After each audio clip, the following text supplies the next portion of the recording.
TV 24 news ವಾಹಿನಿಗೆ ಸ್ವಾಗತ. ಬೆಳಗಾವಿ ಜಿಲ್ಲೆ ರಾಯಭಾಗ ತಾಲೂಕಿನ ಚಿಂಚಣಿಯಲ್ಲಿ ಹಿಂದೂ ಸಮ್ಮೇಳನ ಸಮಾರಂಭ ನಡೆಯಿತು. ಮೊದಲಿಗೆ ಶಾಲಾ ಮಕ್ಕಳು ಹಾಗೂ ಮಹಿಳೆಯರು ಗಣ್ಯಮಾನ್ಯರಿಂದ ಭಾರತ ಮಾತೆಯ ಭಾವಚಿತ್ರ ಭವ್ಯ ಶೋಭಾಯಾತ್ರೆ ಮಾಡಲಾಗಿದೆ. ವೇದಿಕೆ ಮೇಲೆ ನೊಬೆಲ್ ಆಂಗ್ಲ ಮಾಧ್ಯಮ ಶಾಲೆ ಹಾಗೂ ಪ್ರೇರಣಾ ಕನ್ನಡ ಮಾಧ್ಯಮ ಶಾಲೆ ಮಕ್ಕಳಿಂದ ಸಾಂಸ್ಕೃತಿಕ ಕಾರ್ಯಕ್ರಮಗಳು ಕೂಡ ಜರುಗಿದ್ದಾವೆ.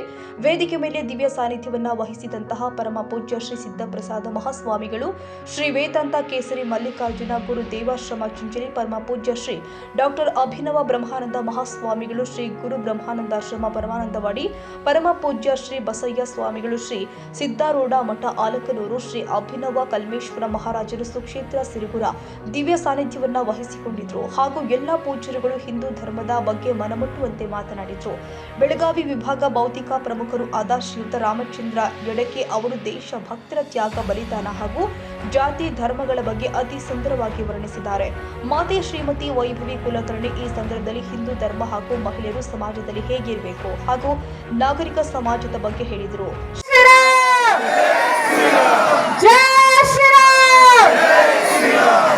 ಇಲ್ಲ, ಅಯೋಧ್ಯಕ್ಕೆ ಎಷ್ಟು ಜನ ಹೋಗಿ ಬಂದಿವಿ ಗೊತ್ತಿಲ್ಲ, ಆದ್ರೆ ನಮ್ಮ ಭಕ್ತಿ, ನಮ್ಮ ಕೂಗು ಆ ರಾಮನಿಗೆ ಸಲ್ಲಿ, ರಾಮನ ಆಶೀರ್ವಾದ ಸದಾ ನಮ್ಮಲ್ಲಿ ಹೀಗೆ ಇರ್ಲಿ ಅಂತ ಬಯಸ್ತೀನಿ.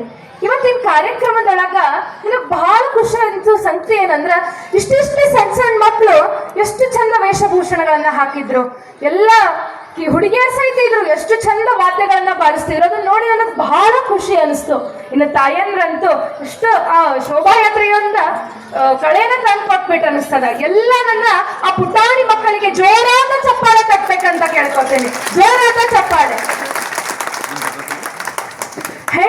ಹೆಣ್ಣಿಲ್ಲದ ಮನೆ ಹೂವಿಲ್ಲದ ತೋಟದಂತೆ, ಹೆಣ್ಣಿಲ್ಲದ ಮನೆ ದೇವರಿಲ್ಲದ ಗುಡಿ ಅಂತೆ.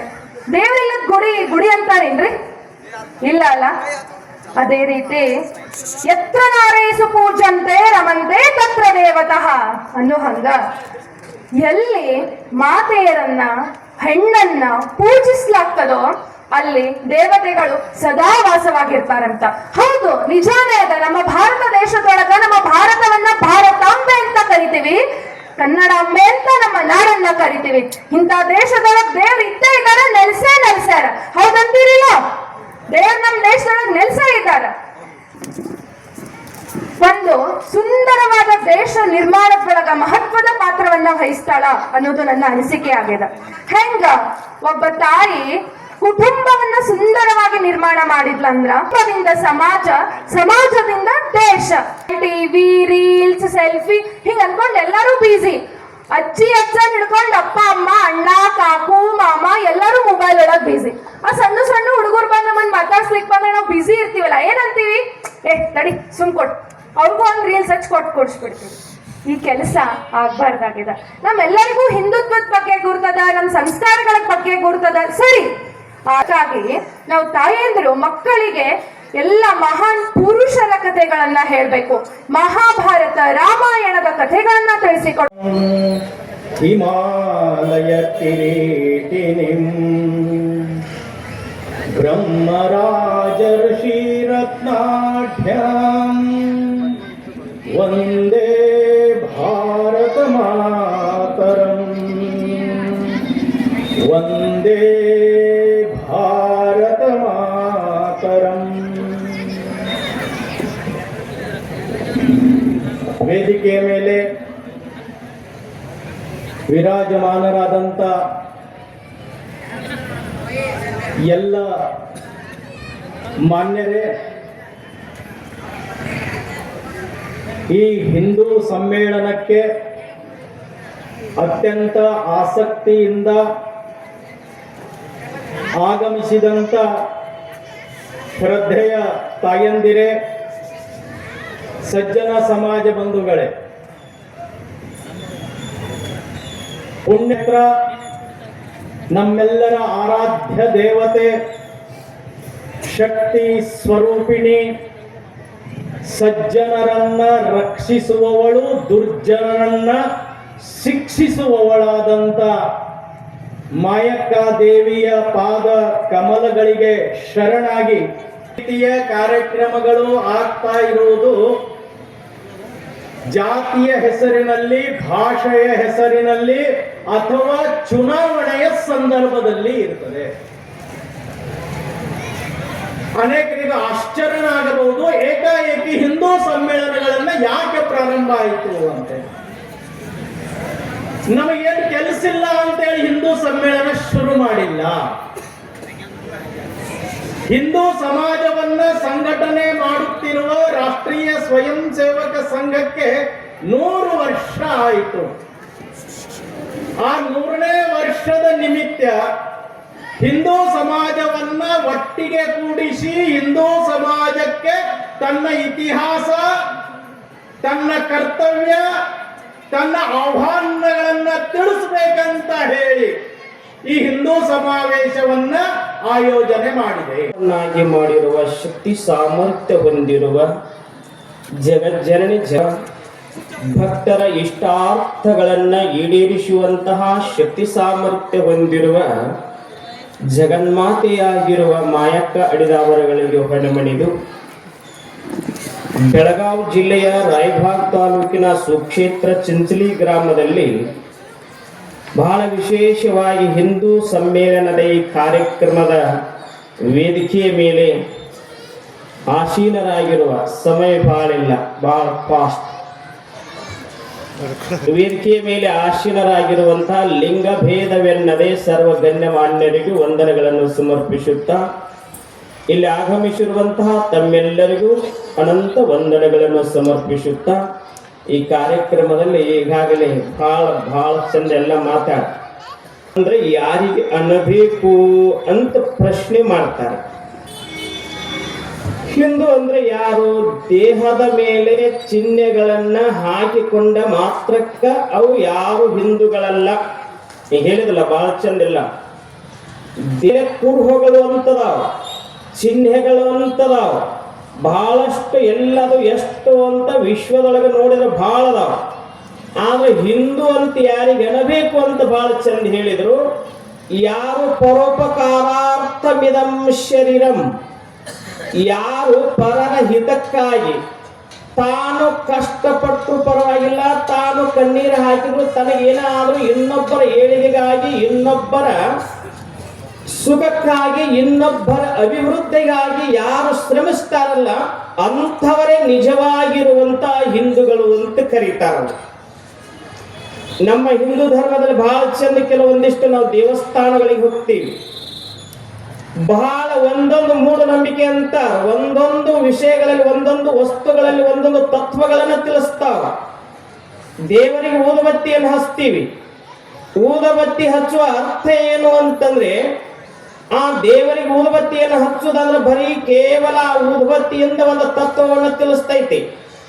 ಏನು ಅಂತಂದ್ರೆ ತಾನು ಸುಟ್ಟುಕೊಳ್ತೈತಿ, ಇನ್ನೊಬ್ಬರಿಗೆ ಏನಪ್ಪಾ ಅಂತಂದ್ರೆ ಸುಗಂಧವನ್ನು ಕೊಡುತ್ತೈತಿ. ಬರೀ ಶ್ರೇಷ್ಠ ಆಗೋದಿಲ್ಲ. ನನ್ನ ದೃಷ್ಟಿಯೊಳಗೆ ಇವತ್ತು ನಿಜವಾದಂತಹ ಹಿಂದೂ ಧರ್ಮ ಬರೀ ಪುಸ್ತಕದೊಳಗೆ ಇದ್ರೆ ಸಾಲದು, ಬರೀ ಮಸ್ತಕದೊಳಗೆ ಇದ್ರೆ ಸಾಲದು. ನಮ್ಮೆಲ್ಲರ ಆಚರಣೆಯೊಳಗ ನಮ್ಮೆಲ್ಲರ ಬದುಕನ್ನ ನಾಶ ಮಾಡ್ಲಿಕ್ಕೆ ಯಾವನಿಂದಲೂ ಸಾಧ್ಯ ಇಲ್ಲ. ಇವತ್ತು ಎಲ್ಲರೂ ತಿಳ್ಕೊಳ್ಬೇಕು.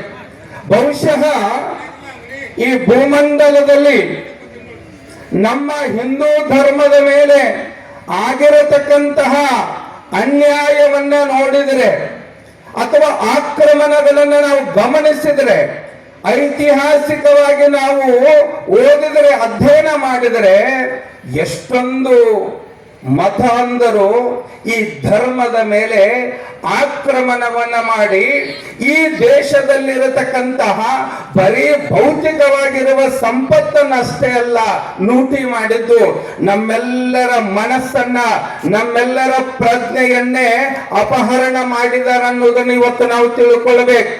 ಎಲ್ಲರೂ ಕೂಡ ಮನೆಯಲ್ಲಿದ್ದುಕೊಂಡು ಪುಷ್ಪದ ಸುರಿಮಳೆಯನ್ನ ಹಾಕಿದಂಥವರನ್ನ ಮೊದಲುಗೊಂಡು ಇಲ್ಲಿರುವ ಎಲ್ಲ ಶರಣ ಬಂಧುಗಳೇ, ತಾಯಂದಿರೇ, ಯುವ ಮಿತ್ರರೇ ಹಾಗೂ ಪುಟಾಣಿ ಮಕ್ಕಳೇ, ಸನ್ಮಿತ್ರರೇ, ತಮ್ಮೆಲ್ಲರಿಗೂ ಕೂಡ ಅನಂತ ಅನಂತ ಶರಣಾರ್ಥಿಗಳು. ಸಮಾವೇಶವನ್ನ ಚಿಂಚಲಿಯ ಪಟ್ಟಣದಲ್ಲಿ ನಾವು ಮಾಡುತ್ತಾ ಇರುವುದು ನಮ್ಮ ಎಲ್ಲ ಹಿಂದೂಗಳನ್ನ ಒಂದು ರೀತಿಯಲ್ಲಿ ಬಡದು ಎಬ್ಬರಿಸಿ ನಾವೆಲ್ಲರೂ ಕೂಡ ಇದ್ದೇವೆ, ನಾವೆಲ್ಲರೂ ಕೂಡ ಎದ್ದು ಏಳಬೇಕಾಗಿದೆ. ಅದರ ಜೊತೆಗೆ ಇವತ್ತು ನಮ್ಮ ಭಾರತ ಅಷ್ಟೇ ಅಲ್ಲ, ಇಡೀ ವಿಶ್ವದಲ್ಲಿಯೇ ಸರ್ವರನ್ನ ಒಳಗೊಂಡು ಒಂದು ಅದ್ಭುತವಾಗಿರತಕ್ಕಂತಹ ವಿಶಿಷ್ಟವಾದ ಒಂದು ಜೀವನ ಪದ್ಧತಿ, ಆಚಾರ ವಿಚಾರ, ಸಂಸ್ಕೃತಿಯನ್ನ ತಿಳಿಸುವಂತಹ ಒಂದು ಧರ್ಮ ಅಖಂಡ ಈ ಭೂಮಂಡಲದಲ್ಲಿ ಅದು ಯಾವುದಾದ್ರೂ ಇದ್ರೆ ಅದು ಹಿಂದೂ ಧರ್ಮ ಅಂತ ನಾವು ಹೇಳಬೇಕು. ಆಕ್ರಮಣಕಾರರಿಂದ ಆಕ್ರಮಣ ಆಗಿ ನಾವು ನಮ್ಮ ಧರ್ಮದ ದಾರಿಯನ್ನು ಬಿಟ್ಟು ಅಧರ್ಮ ಕಡೆ ನಡೆಯುತ್ತೇವೆ. ಆ ಅಧರ್ಮದ ದಾರಿಯನ್ನು ಬಿಟ್ಟು ಮತ್ತೆ ಧರ್ಮದ ಕಡೆ ನಾವು ನಡಿಬೇಕು, ನಾವೆಲ್ಲ ಒಂದಾಗಬೇಕು, ನಾವೆಲ್ಲ ಹಿಂದೂ, ನಾವೆಲ್ಲ ಬಂಧು ಅಂತ ಹೇಳಿ ಈ ವತಿಯಿಂದ ಆಯೋಜನೆ ಮಾಡಿದಂತ ಇದು ಮೊದಲ ಚಿಂಚಲಿ ವಿರಾಟ ಹಿಂದೂ ಸಮಾವೇಶ ಚಿಂಚಲಿ ಕಾರ್ಯಕ್ರಮವನ್ನು ಇವತ್ತು ನಾವು ವಿಜೃಂಭಣೆಯಿಂದ ಆಚರಣೆ ಮಾಡತ್ತೇವೆ.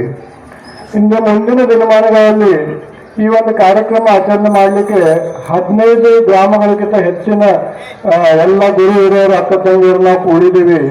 ಇಲ್ಲಿ ನಾಮೊಂದು ತಾಮೊಂದು ಅನ್ನೋದೇ, ಯಾವುದೇ ಜಾತಿ ಧರ್ಮ ಅನ್ನೋದೇ, ಪ್ರತಿಯೊಬ್ಬರು ಕೈ ಕೂಡಿಸಿ ಈ ಕಾರ್ಯಕ್ರಮ ಮಾಡಿದಾಗ ಇಷ್ಟು ವಿಜೃಂಭಣೆಯಿಂದ ಕಾರ್ಯಕ್ರಮ ಇದು ಸಾಗತೈತಿ. ನಮ್ಮ ಭಾರತ ಮಾತೆಯ ಗತ ವೈಭವವನ್ನು ನಾವು ಮತ್ತೆ ಮರಳಿ ಪಡಬೇಕಂದ್ರೆ ನಾವೆಲ್ಲ ಒಂದಾಗಲೇಬೇಕು. ಅದೇನಪ್ಪ ಏಕತೆ ಮಂತ್ರ, ನಾವೆಲ್ಲರೂ ಬದುಕೆ ನಿರ್ದಿಷ್ಟ ಸ್ಥಾಪಕನಿಲ್ಲ. ಇದು ಕಾನೂನು ಚಕ್ರದಲ್ಲಿ ಬೆಳೆಯುತ್ತಾ ಬಂದ ಜೀವನ ಶೈಲಿ. ಇದು ಧರ್ಮ, ಕರ್ಮ ಮತ್ತು ಮೋಕ್ಷ ಎಂಬ ತತ್ವ ಹೊಂದಿದ್ದು ಮನುಕುಲಕ್ಕೆ ನೈತಿಕ ದಿಕ್ಕು ನೀಡಿದೆ. ಕುರ್ಯೋಗದಲ್ಲಿ ಹೇಳಿದ ಏಕಾಂಶ ದ್ವಿಪ್ರ ಬಹುಲಾವದಂತಿ ಎಂದರೆ ಸತ್ಯ ಯಾವತ್ತೂ ಒಂದೇ, ಆದರೆ ಅದನ್ನು ಅರಿಯಲು ಮಾರ್ಗಗಳು ಬೇರೆ ಬೇರೆ ಎಂಬಂತೆ. ಹಿಂದೂಗಳು ಧಾರ್ಮಿಕ ಆಚರಣೆಗಳಿಗೆ ಯಾವುದೇ ನಿರ್ಬಂಧನೆ ಇಲ್ಲ, ಕಟ್ಟಳೆಗಳಿಲ್ಲ. ಈ ಹಿಂದೂ ಪರಂಪರೆ ಕೇವಲ ಅಧ್ಯಾತ್ಮದಲ್ಲಿ ಇದು ಯೋಗ, ಆಯುರ್ವೇದ, ಗಣಿತ, ಖಗೋಳಶಾಸ್ತ್ರ ಹಾಗೂ ವಿಜ್ಞಾನವೂ ಆಗಿದೆ. ಪಾಶ್ಚಾತ್ಯ ಸೇರಿಕೊಂಡಿದೆ. ಮಾತಾ ಭೂಮಿಯ ಪುತ್ರ ಪೃಥ್ವಿಯ ಎಂದರೆ ಭೂಮಿಯ ತಾಯಿ, ಜೀವಿಗಳು ಮಕ್ಕಳು ಎಂದರ್ಥ. ಶ್ರೀ ಭರತೇಶ್ ಬನವಣೆ, ಶ್ರೀ ಎಲ್.ಬಿ. ಚೌಗುಲ, ಶ್ರೀಮತಿ ನಂದಿತಾ ಒಡೆಯರ್, ಶ್ರೀ ಮಹೇಶ್ ಕರಮುಡಿ, ಶ್ರೀ ರಾಜಶೇಖರ್ ಕಣದಾಳೆ, ಶ್ರೀ ರಾಜು ಐತವಾಳೆ, ಶ್ರೀ ರಮೇಶ್ ತೆಲಿ. ಈ ಸಮಾರಂಭಕ್ಕೆ ಶಾಸಕರು ಶ್ರೀ ದುರ್ಯೋಧನ ಐಹೊಳೆ, ರಾಜಕೀಯ ಮುಖಂಡರು, ನಾಯಕರು, ನಾಗರಿಕರು, ಅನೇಕ ಗಣ್ಯಮಾನ್ಯರು ಆಗಮಿಸಿದ್ರು. ಭರತ ಮೊರಗುಂಡೆ, ಟಿವಿ 24 ಕನ್ನಡ. ಕನ್ನಡಿಗರ ಮೆಚ್ಚಿನ ನಿಮ್ಮ ಟಿವಿ 24 ಕನ್ನಡ ನ್ಯೂಸ್ ವಾಹಿನಿ ಇದೀಗ ಟಿವಿಯಲ್ಲಿ ಲಭ್ಯ.